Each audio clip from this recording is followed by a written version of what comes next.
નમસ્કાર વિદ્યાર્થી મિત્રો, ધોરણ 12 નામાના મૂળ તત્વો ભાગ 2 શેર મૂડીના વ્યવહારો. વિદ્યાર્થી મિત્રો, આજે બીજા સત્રનો આપણે આરંભ કરવા જઈ રહ્યા છીએ.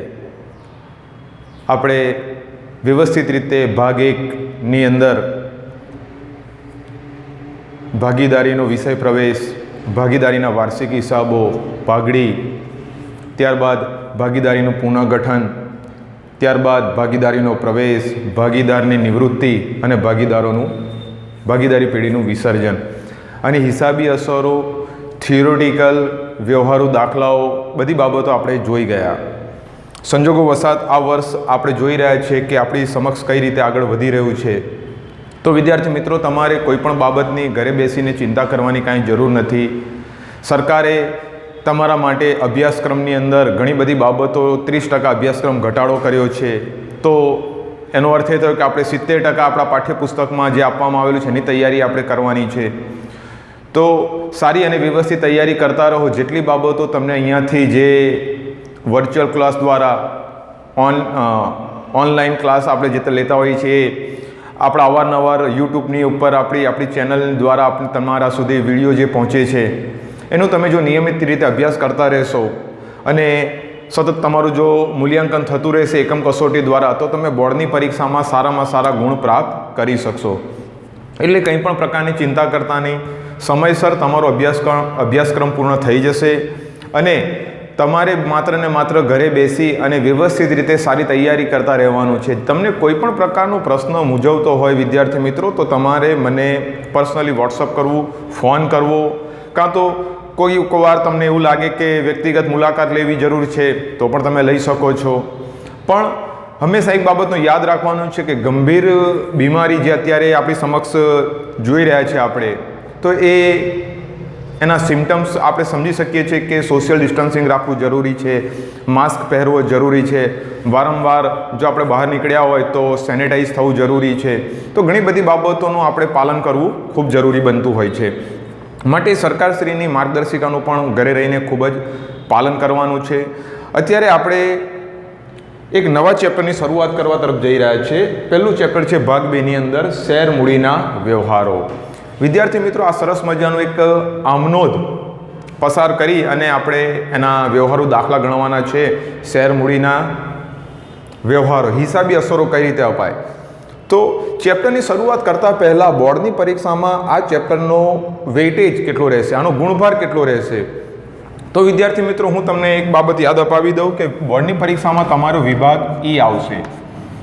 એની અંદર એક દાખલો પ્રવેશના ચેપ્ટરમાંથી તમને પૂછવામાં આવશે, એનો 8 ગુણ રહેશે.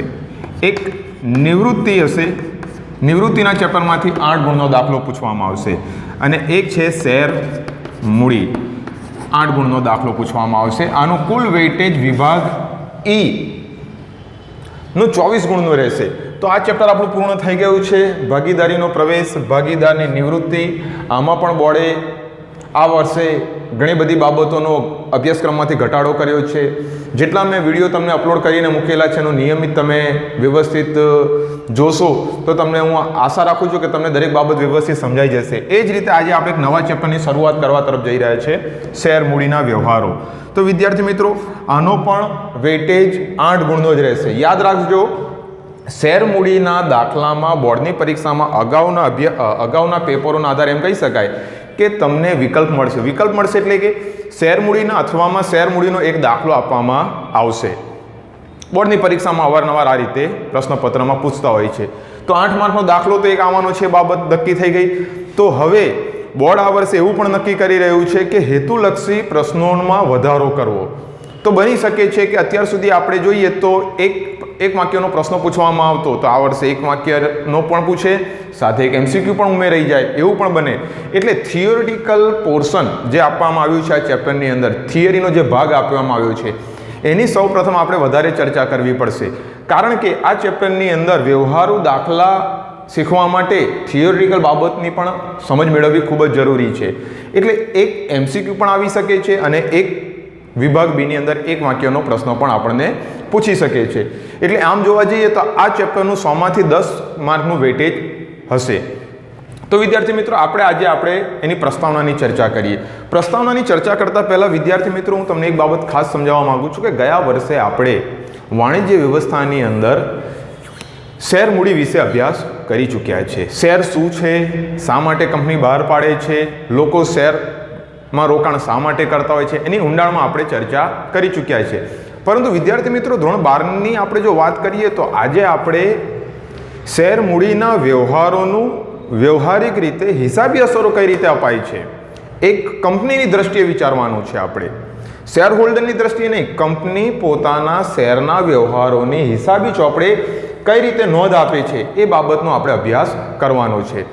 તો તમને હું કહું કે પેજ નંબર 1 ઉપર તમે આવી જાઓ તો એના ઉપર શેર મૂડીના હિસાબો છે, એની અંદર ઘણી બધી 17 બાબતોનો અભ્યાસ કરવાનો છે. પણ વિદ્યાર્થી મિત્રો હું જે બાબતો તમને અહીં આગળ વિડીયોમાં અપલોડ કરું એ જ બાબતો તમારે અભ્યાસમાં ધ્યાનમાં લેવાની છે, કારણ કે બોર્ડે અભ્યાસક્રમમાં ઘટાડો કરેલો છે. તો ઔદ્યોગિક ક્રાંતિના પરિણામથી મોટા ધંધા કરવા માટે એકાકી વેપારી અને ભાગીદારીની મર્યાદાઓ અનુલક્ષીને કંપની સ્વરૂપ અસ્તિત્વમાં આવ્યું. એટલે વિદ્યાર્થી મિત્રો અગાઉના અભ્યાસક્રમમાં આપણે ચર્ચા કરી કે એકાકી વેપારી માલિક વ્યક્તિ એક જ વ્યક્તિ હોય, પોતે મૂડી લાવતો હોય, પોતે ધંધાની દેખરેખ રાખતો હોય, પોતે સંચાલન કરતો હોય, બધી જ બાબતોનું ધ્યાન પણ રાખતો હોય એક વ્યક્તિ, જેને આપણે વ્યક્તિક માલિકી તરીકે પણ ઓળખતા એકાકી વેપારી. તેની મર્યાદાઓ શું હતી? મૂડી લાવવાની મર્યાદાઓ હતી, પોતાના ધંધાનો વિકાસ મોટા પાયા ઉપર કરી શકે નહીં, આ બધી એની મર્યાદાઓ હતી. આ મર્યાદાઓને ધ્યાનમાં રાખીને જ ભાગીદારી પેઢીનું અસ્તિત્વ આવ્યું. હવે ભાગીદારી પેઢીમાં પણ ઘણા બધા પ્રશ્નોનો ઊભા થયા કે અમુક ભાગીદાર સમયાંતરે નિવૃત્ત થાય છે, અમુક ભાગીદાર પ્રવેશ પામે છે, કોઈ ભાગીદાર મૃત્યુ પામે, એની હિસાબી અસરો પણ જોઈ ગઈ. ત્યાં પણ મૂડીની મોટા પ્રમાણમાં મૂડી લાવવાની જરૂરિયાત ઊભી થતી, પરંતુ એ લાવી શકતા નહીં. શેર બહાર પાડવાની કોઈ જોગવાઈ હતી નહીં, માટે કંપની સ્વરૂપ અસ્તિત્વમાં આવ્યું. સંયુક્ત હિસ્સાવાળી કંપની એટલે કે જોઈન્ટ સ્ટોક કંપની તરીકે પણ ઓળખવામાં આવે છે. આધુનિક યુગમાં ધંધા મોટા પાયા પર મૂડીની જરૂરિયાત રહે છે, તેથી કંપની પોતાની મૂડી અનેક વ્યક્તિઓ પાસેથી એકત્ર કરે છે.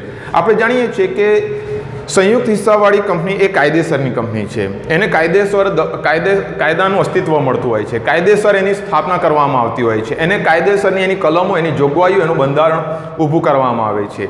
તો એની સૌથી મોટી જો કોઈ ફાયદો હોય તો એ વધુ પ્રમાણમાં મૂડી પ્રાપ્ત કરી શકે છે, પણ વધુ પ્રમાણમાં એની પણ કાયદાની ધ્રુવે બંધારણની અંદર એની પણ જોગવાઈઓ અને કલમ મૂકવામાં આવી છે કે સત્તાવાર થાપણ કરતાં વધારે મૂડી બહાર પાડવી હોય તો એણે સેબીની પાસેથી માન્યતા પ્રાપ્ત કરવી પડતી હોય છે. એટલે આધુનિક યુગમાં ધંધો મોટા પાયા પર મૂડીની જરૂરિયાત રહે છે, તેથી કંપની પોતાની મૂડી અનેક વ્યક્તિઓ પાસેથી એકત્ર કરે છે. આપણે જાણીએ છીએ કે લોકો પોતાની આવકમાંથી શેરમાં રોકાણ કરતા હોય છે. શેરમાં રોકાણ એટલા માટે કરતા હોય છે કે એમને સારા વળતરની અપેક્ષા હોય છે. હવે સારું વળતર મળે ક્યારે લોકોને? કે જ્યારે કંપની નફો કરશે તો એ નફામાંથી શેર હોલ્ડરોને ડિવિડન્ડ સ્વરૂપે વળતર ચૂકવવામાં આવતું હોય છે. આમ સંયુક્ત હિસ્સાવાળી કંપની એ વ્યક્તિઓનો સમૂહ છે જેનો હેતુ કોઈક પ્રકારનો ધંધો કરી નફો કમાવાનો છે. કોઈક પ્રકારનો ધંધો તમારા મનમાં સાહેબ કયા પ્રકારના ધંધા હોય? તો વિદ્યાર્થી મિત્રો ધંધાના પ્રકાર જુદા જુદા છે. આપણે અભ્યાસમાં વાણિજ્ય વ્યવસ્થામાં કરી ચૂક્યા છે. કોઈ કંપની મોટર કાર બનાવતી હોય, કોઈ કંપની બેન્કિંગની પણ હોય, કોઈ ફાઇનાન્શિયલ કંપની હોય, કોઈ વીજળી ઉત્પાદન કરતી કંપની હોય, બરાબર છે, કોઈ મોટરસાઇકલ બનાવતી કંપની હોય, કોઈ પ્લેન બનાવતી, કોઈ રેલવેના ડબ્બા બનાવતી કંપનીઓ જુદી જુદી પ્રકારની હોય છે. તેમાં રોકાણ મોટા પ્રમાણે થયેલું જોવા મળતું હોય છે. કંપનીને પોતાનું અલગ અસ્તિત્વ કાયદા દ્વારા મળેલ છે. હમણાં જ આપણે વાત કરી કંપનીની સ્થાપના, કંપનીનું સંચાલન અને કંપનીનું વિસર્જન, કંપનીનો અંત પણ કાયદા પ્રમાણે જ આવે છે. આપણે મેમોરેન્ડમ ઓફ એસોસિએશન ગયા વર્ષે આપણે અભ્યાસ કરી ચૂક્યા કે આવેદનપત્ર કંપનીની સ્થાપના કરવા માટે કઈ કઈ બાબતો ધ્યાનમાં રાખવામાં આવે છે, ક્યાંથી પરમિશન લેવામાં આવે છે, ક્યાં માન્યતા પ્રાપ્ત કરવી, વિજ્ઞાપન પત્ર બહાર પાડવા, તો આ બધી બાબતોનો અભ્યાસ આપણે અગાઉ કરી ચૂક્યા છે. એટલે ટૂંકમાં કાયદા દ્વારા જ એનું અસ્તિત્વમાં આપવામાં આવે છે. વગર જો કાયદાની પરમિશન લીધા વગર જો કોઈ કંપની ધંધો શરૂ કરે તો એ ગેરકાયદેસર કહેવાય વિદ્યાર્થી મિત્રો. એટલે કંપનીની સ્થાપના માટે કાયદેસર રીતે પ્રમાણપત્ર લેવું જરૂરી છે. ભારતમાં સૌ પ્રથમવાર કંપની માટે અલગ કાયદો અસ્તિત્વમાં હતો. યાદ રાખજો વિદ્યાર્થી મિત્રો, જૂનો કાયદો 1956 દેશ આઝાદ થયો એના 5-6-7 વર્ષ પછી અમલમાં આવ્યો, 1956માં બન્યો, જે કંપની ધારો 1956 તરીકે ઓળખવામાં આવે છે. હાલમાં ભારત સરકાર દ્વારા જૂના કંપની કાયદામાં જરૂરી ફેરફારો કરી અને એક નવો કાયદો અસ્તિત્વમાં આવ્યો કે જેને કંપની ધારા 2013 તરીકે ઓળખવામાં આવે છે. એટલે આજની તારીખથી આમ વિચારવા જઈએ તો કે 7 વર્ષ પહેલા નવો કાયદો કંપની ધારો અમલમાં આવ્યો. એના હિસાબી અસરો પણ આપણે જોવાની છે. આ પ્રકરણમાં આપણે કંપનીને તેની મૂડી કેવી રીતે ઊભી કરે છે તેના અલગ બીજા અન્ય મુદ્દાઓની ચર્ચા અને તેને કંપનીની ચોપડે હિસાબી અસરો કંપની ધારા 2013 હેઠળ દર્શાવવામાં આવેલ છે. એટલે કે આપણે જે હિસાબી અસરો જોવાની છે વિદ્યાર્થી મિત્રો, હવે 1956ના કાયદાના આધારે નહીં, પરંતુ સરકારશ્રીએ જે નવો કંપની ધારો 2013માં અમલમાં મૂક્યો એના આધારે આપણે હિસાબી અસરો આપવાની છે. અહીંયા આપણું આ પ્રસ્તાવના અહીંયા પૂર્ણ થાય છે. હવે આપણે શેર અને શેર મૂડીનો અર્થ, એના પ્રકારો, એનું સ્વરૂપ વિશે જોઈશું. પરંતુ વિદ્યાર્થી મિત્રો, તમને પાઠ્યપુસ્તકમાં કંપનીના પ્રકારો આપ્યા છે જે બોર્ડે આ વર્ષે આપણા અભ્યાસક્રમમાંથી બાદ કર્યા છે. એટલે અત્યારે આપણે એને ધ્યાનમાં લેતા નથી. જો રૂબરૂ મુલાકાત થશે તો આ બાબત તમને ફરીથી પુનરાવર્તન કરાવવામાં આવશે. હવે વિદ્યાર્થી મિત્રો, પેજ નંબર 3 ઉપર શેર અને શેર મૂડી જો પ્રસ્તાવના વિશે આપણે જોઈ ગયા. હવે શેર અને શેર મૂડી બંને જુદી જુદી બાબતો છે. શેરનો અર્થ એમ કહેવાય કે વહેંચવું, આનું નાના નાના ભાગમાં, એમ આપણે એનો અર્થ કાઢતા હોઈએ છીએ. અહીં આગળ છે કંપનીની મૂડીને શેર મૂડી કહેવાય છે. કંપનીની મૂડીને, કંપનીની બધી જ મૂડી જે શેર દ્વારા પ્રાપ્ત કરવામાં આવેલી છે એને શેર મૂડી તરીકે ઓળખવામાં આવે છે. જેની ફેરબદલી કરી શકાય તેવા નાના નાના સ્વરૂપમાં આ મૂડીને ફેરબદલ કરી શકાય, ટ્રાન્સફરેબલ, એક હાથમાંથી બીજા હાથમાં ટ્રાન્સફરેબલ કરી શકાય. એટલે કે નાના નાના વિભાગોમાં એને સ્વરૂપમાં વિભાજિત કરવામાં આવે છે. આવા દરેક વિભાજિત એકમને શેર કહેવામાં આવે છે. જો એટલે કે ટૂંકમાં આ શેર મૂડીને નાના નાના ભાગમાં વહેંચી દેવામાં આવે તો તેને શેર તરીકે ઓળખવામાં આવે છે. અને એ ટ્રાન્સફરેબલ છે. આજે મેં ખરીદ્યા હોય તો કાલે હું એને વેચી દઉં તો સામે બીજો ખરીદવા માટે હંમેશા તૈયાર જ હોતો હોય છે. કંપની પોતાની મૂડી ઊભી કરવા કાયદા પ્રમાણેની જરૂરિયાતો મુજબ વિજ્ઞાપન પત્ર બહાર પાડી લોકોને તેના શેર ખરીદવા માટે આમંત્રિત કરે છે. એટલે કે વિદ્યાર્થી મિત્રો, સેબીએ જ્યારે માન્યતા આપી દીધી હોય, લાયસન્સ આપી દીધું હોય તો કંપની પોતે શેર બહાર પાડી શકે છે. શા માટે? મૂડી પ્રાપ્ત કરવા માટે. લોકો શા માટે ખરીદશે? સારા વળતરની અપેક્ષા માટે.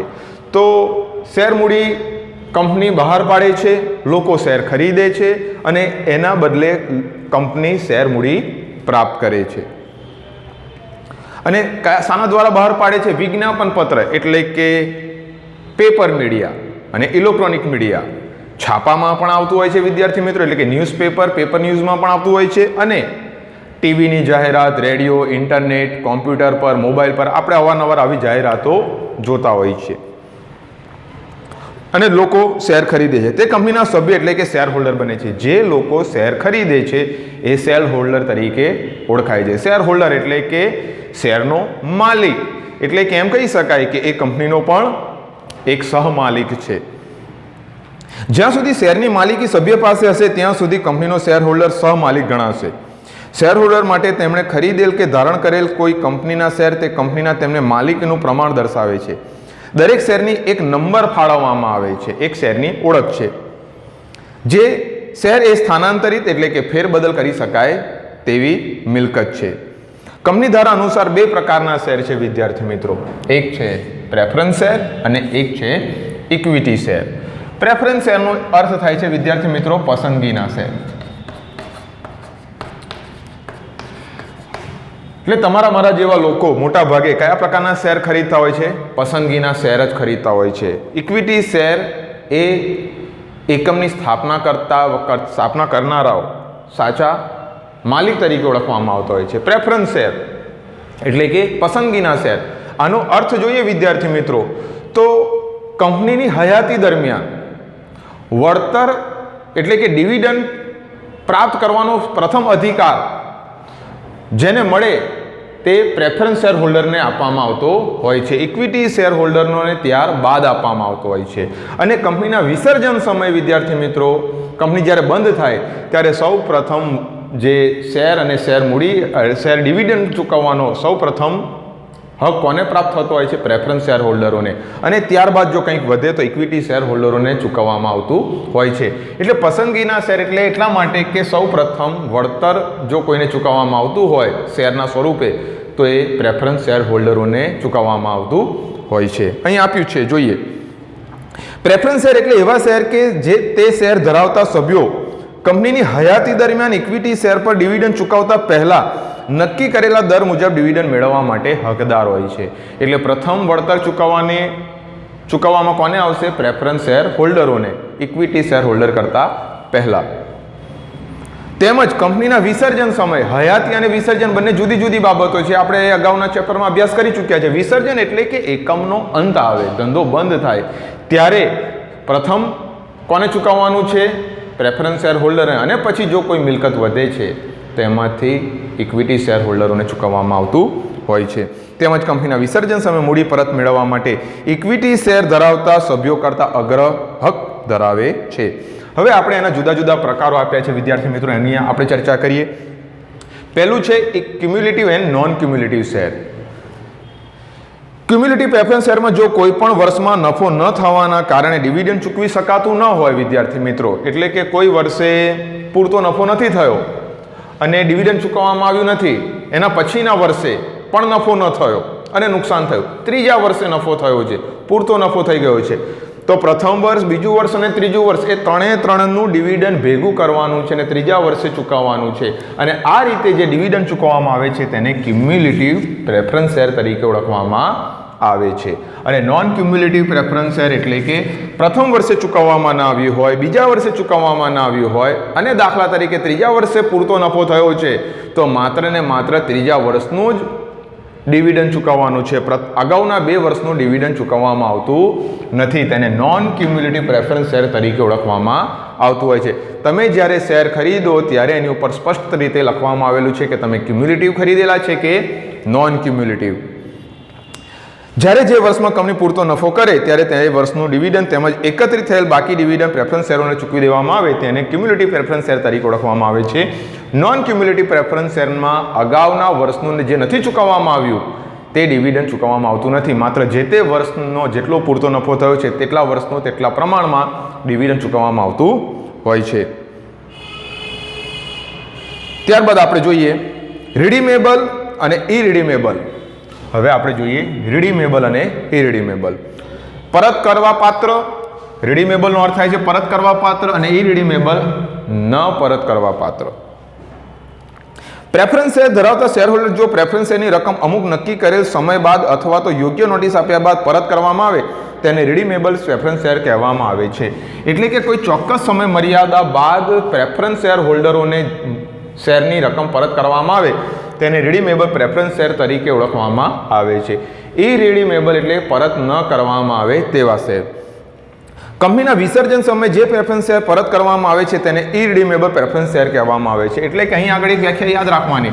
ઇરિડીમેબલ એટલે કે ક્યારે શેર હોલ્ડરોને પરત મળશે? કંપની બંધ થશે, એકમનું અસ્તિત્વ નહીં રહે, એટલે કે ટૂંકમાં વિસર્જન થશે ત્યારે જે ચૂકવવામાં આવશે તેને ઇરિડીમેબલ પ્રેફરન્સ શેર તરીકે ઓળખવામાં આવે છે. કંપની દ્વારા 2013ના અમલ બાદ શેરથી મર્યાદિત કંપની ઇરિડીમેબલ પ્રેફરન્સ શેર બહાર પાડી શકતી નથી. એટલે મર્યાદિત જવાબદારીવાળી કંપની અને અમર્યાદિત વાળી જવાબદારી કંપનીની વ્યાખ્યા, એનો અર્થ આપણે અગાઉના વર્ષમાં જોઈ ગયા છે. અમર્યાદિત એટલે કે કંપનીનું દેવું થઈ જાય તો પોતાની અંગત મિલકતો વેચીને પણ દેવું ચૂકવવું પડતું હોય છે. જ્યારે મર્યાદિત એટલે કે પોતાના શેર પૂરતું જ મર્યાદિત હોય, અંગત મિલકતો વેચવામાં આવતી નથી. એટલે 2013ની જોગવાઈ પ્રમાણે કંપની ઇરિડીમેબલ પ્રેફરન્સ શેર બહાર પાડી શકતી નથી, મર્યાદિત કંપની. ત્યારબાદ છે પાર્ટિસિપેટિંગ એન્ડ નોન પાર્ટિસિપેટિંગ, વધારાના ડિવિડન્ડ હકદાર. જુઓ, પાર્ટિસિપેટિંગ એન્ડ નોન પાર્ટિસિપેટિંગ એટલે કે કંપનીને કોઈ એકત્રિત અનામતોને જોગવાઈઓ, એકત્રિત નફો, કોઈક વધારાનો નફો થયો હોય ત્યારે વધારાનું વળતર ચૂકવવામાં આવે, પોતાના ડિવિડન્ડ કરતાં પણ વધારે, ત્યારે વધારાના ડિવિડન્ડના હકદાર બનતા હોય છે એને પાર્ટિસિપેટિંગ, અંગ્રેજી શબ્દ છે વિદ્યાર્થી મિત્રો, અને ગુજરાતીમાં આપણે વધારાના ડિવિડન્ડના હકદાર તરીકે ઓળખવામાં આવે છે. પાર્ટિસિપેટિંગ પ્રેફરન્સ શેર ધરાવતા પ્રેફરન્સ શેરો કંપની દ્વારા નક્કી કરેલ દર મુજબ ડિવિડન્ડ મળે છે. તે ઉપરાંત જો એમને ડિવિડન્ડ તો ચૂકવવાનું છે, સાથે સાથે તે ઉપરાંત ઇક્વિટી શેર હોલ્ડર જે તે વર્ષ નક્કી કરેલ ડિવિડન્ડ આપ્યા બાદ, એટલે ઇક્વિટી શેર હોલ્ડરને ચૂકવી દીધા બાદ જો પણ નફો વધે છે તો એ હક કોને આપવામાં આવે છે? પાર્ટિસિપેટિંગ શેર હોલ્ડરોને આપવામાં આવે છે. નફામાંથી અમુક શરતોને અધીન વધારાનું ડિવિડન્ડ મેળવવાનો હકદાર બને છે. કંપનીના વિસર્જન સમયે પ્રેફરન્સ શેર અને ઇક્વિટી શેરો તેમની મૂડીની રકમ ચૂકવ્યા બાદ જો કોઈ રકમ વધે તો તેમાં પણ પ્રમાણસર રકમની ફાળવણી કર્યા બાદ પાર્ટિસિપેટિંગ પ્રેફરન્સ શેર હોલ્ડરોને આ રકમ ચૂકવવામાં આવે છે. Non participating preference share, non participating એટલે કે આનું વિરુદ્ધ વિદ્યાર્થી મિત્રો, શેર હોલ્ડર ફક્ત નક્કી કરેલ દર મુજબ ડિવિડન્ડ મેળવવાનો હક છે, તેમને વધારાના નફામાં અને મૂડીમાં કોઈ હક મળતો નથી. જ્યારે પાર્ટિસિપેટિંગમાં તો નક્કી કરેલ પ્રેફરન્સ શેર પર ડિવિડન્ડ તો મળે છે, સાથે સાથે જો વધારાનો નફો થયો છે એમાં પણ એમને હક મળતો હોય છે. ત્યારબાદ છે વિદ્યાર્થી મિત્રો કન્વર્ટિબલ એન્ડ નોન કન્વર્ટિબલ, એટલે કે જે શેરનું વિદ્યાર્થી મિત્રો પ્રેફરન્સ શેરમાંથી ઇક્વિટી શેરમાં રૂપાંતર કરી શકાય તેવા શેરને કન્વર્ટિબલ પ્રેફરન્સ શેર તરીકે ઓળખવામાં આવે છે. જે પ્રેફરન્સ શેર હોલ્ડરનું ઇક્વિટી શેર હોલ્ડરમાં રૂપાંતર ન કરી શકાય તેવા શેરને નોન કન્વર્ટિબલ પ્રેફરન્સ શેર તરીકે ઓળખવામાં આવે છે. સામાન્ય રીતે પ્રેફરન્સ શેર નોન કન્વર્ટિબલ હોય છે. જો સામાન્ય રીતે પ્રેફરન્સ શેરને કદી કન્વર્ટિબલ કરી શકાતા નથી. એ હંમેશા કેવા હોય છે? નોન કન્વર્ટિબલ, એટલે કે હંમેશા પ્રેફરન્સ શેર એ પ્રેફરન્સ શેરમાં જ રહેતું હોય છે સામાન્ય રીતે. હવે વિદ્યાર્થી મિત્રો આપણે છેલ્લો મુદ્દો છે આપણો અહીંયા આગળ ઇક્વિટી શેર, જેને ઓર્ડિનરી શેર તરીકે પણ ઓળખવામાં આવે છે. ઇક્વિટી શેર ધારણ કરનારા શેર હોલ્ડરો કંપનીના સાચા માલિક છે, કારણ કે બોર્ડ ઓફ ડાયરેક્ટરની મિટિંગમાં હાજરી આપવી, ચર્ચા વિચારણા કરવી, સંમતિ અસંમતિ દર્શાવી, નવી કંપનીની સર્જન કરવા માટે, નવી બ્રાન્ચ સ્થાપવા માટે, ટૂંકમાં કંપનીના લગતા સંચાલનને લગતા નિર્ણયો લેવા માટે આ ઇક્વિટી શેર હોલ્ડરો ખૂબ જ મોટો ભાગ ભજવે છે. માટે જ એને કંપનીના સાચા માલિક તરીકે પણ ઓળખવામાં આવે છે. આ બાબતની ચર્ચા આપણે અગાઉના અભ્યાસક્રમમાં કરી ચૂક્યા છે. અહીંયા જોઈએ, જે પ્રેફરન્સ શેર નથી તેવા શેરને ઇક્વિટી શેર કહેવામાં આવે છે. તો આ તો કોઈ વ્યાખ્યા ન થઈ, બરાબર છે. તો આની ચોક્કસ વ્યાખ્યા તો એમ કહેવાય કે ઇક્વિટી શેર ધરાવનારો કંપનીની સભામાં મતદાન કરવાનો અધિકાર મળે છે. જો મેં હમણાં જ વાત કરી, એમને મત આપવાનો અધિકાર છે. આ લોકોને મતદાન કરવાનો કોઈ અધિકાર આપવામાં આવતો નથી. મતદાન કરવાનો અધિકાર કોને? એટલે કે બોર્ડ ઓફ ડાયરેક્ટરની પસંદગી કરવી હોય મેમ્બરોએ, સભ્યોએ, તો કોણ મત આપી શકશે? ઇક્વિટી શેર હોલ્ડરો. આ લોકો મતદાન કરી શકતા નથી. પ્રેફરન્સ શેર પર નક્કી થયેલા દરે ડિવિડન્ડ આપ્યા બાદ વધતા નફામાંથી ઇક્વિટી શેર પર કંપનીની સંચાલકો કરેલ ભલામણોને કંપનીના શેર હોલ્ડરને સામાન્ય સભામાં ઠરાવ પસાર કરીને ડિવિડન્ડ આપવામાં આવે છે. એટલે કે પ્રેફરન્સ શેર હોલ્ડરને જે ડિવિડન્ડ ચૂકવવાનું છે એની ચર્ચા વિચારણા કોણ કરશે? ઇક્વિટી શેર હોલ્ડર કરતા હોય છે. કંપનીનો ચાલુ વર્ષનો નફો, તેના પાછલા વર્ષનો નફો, કંપનીની એકત્રિત અનામત અને તેમના ભવિષ્યના નફાની શક્યતા તેમજ સંચાલકોની નીતિને ધ્યાનમાં રાખીને દર વર્ષે કંપની દ્વારા ઇક્વિટી શેર પર ડિવિડન્ડ આપવામાં આવે છે. એટલે જુદી જુદી બાબતોને ધ્યાનમાં લઈ અને ઇક્વિટી શેર હોલ્ડરોને ડિવિડન્ડ ચૂકવવામાં આવતું હોય છે. ચાલુ વર્ષનો નફો, અગાઉના વર્ષનો નફો, એકત્રિત અનામતો, આ બધી બાબતોને ધ્યાનમાં લઈ અને સંચાલકો ઇક્વિટી શેર હોલ્ડરોને ડિવિડન્ડ ચૂકવતા હોય છે. કંપનીના વિસર્જન વખતે કંપની પાસે રહેલ બાકી ફંડમાંથી પ્રેફરન્સ શેર મૂડીની રકમ પ્રેફરન્સ શેર હોલ્ડરને પરત કર્યા બાદ, એટલે કે આ લોકોને પરત કર્યા બાદ જે રકમ વધશે બાદ જ ઇક્વિટી શેરોની રકમ પરત મેળવવાનો ઇક્વિટી શેર હોલ્ડરોને અધિકાર છે. એટલે સૌથી વધારે જોખમ કોણ ઉઠાવે છે વિદ્યાર્થી મિત્રો? Equity share holders. કારણ કે કંપનીના વિસર્જન હોય કે કંપનીની હયાતી હોય, સૌથી છેલ્લે વળતર કોને ચૂકવવામાં આવે છે? ઇક્વિટી શેર હોલ્ડરોને. માટે જોખમનું પ્રમાણ અહીંયા વધુ રહેલું છે. ઇક્વિટી શેર મૂડી કંપનીની મુખ્ય શેર મૂડી કહેવાય છે. કંપની દ્વારા પ્રમાણે ઇક્વિટી શેર દીઠ કિંમત ઓછામાં ઓછી, યાદ રાખજો પરીક્ષામાં MCQમાં પૂછાય છે, શેર દીઠ કિંમત ઓછામાં ઓછી 1 હોવી જોઈએ, પરંતુ વર્તમાન સંજોગોમાં મોટા ભાગમાં કંપનીની શેર દીઠ મૂડી કિંમત 1 અથવા તો 10 અથવા 100 હોય છે. એટલે પરીક્ષામાં પૂછે છે કે ભાઈ ઓછામાં ઓછું કેટલી હોવી જોઈએ? તો યાદ રાખજો 1 હોવી જોઈએ. તો વિદ્યાર્થી મિત્રો અહીંયા આગળ આપણે આટલો મુદ્દા જે આજે આપણે અભ્યાસમાં લીધા, પ્રસ્તાવના અને શેર મૂડીનો અર્થ, એનું સ્વરૂપ, એના પ્રેફરન્સ શેરના પ્રકારો, ઇક્વિટી શેર, આટલું પૂરતું રાખીએ છીએ. હવે પછીના નેક્સ્ટ વિડીયોની અંદર હવે પછીની જે થિયરીનો ભાગ આપવામાં આવેલો છે એની આપણે ચર્ચા કરીશું. Have a nice day.